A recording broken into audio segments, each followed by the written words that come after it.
Mr. Crypto Web 3 Gaming. Today I'm sharing with Hamster Combat Daily Zipper for September 11, 2024. Okay, the first word with letter T, need natin ang dash. There we go. And then for the second one with letter H, need natin ang dot. Okay,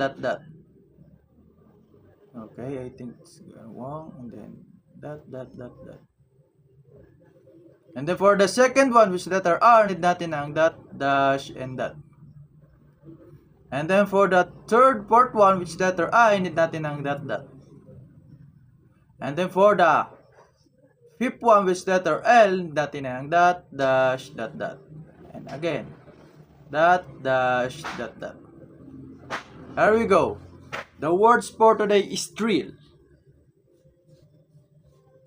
Okay, thank you. Please like and subscribe.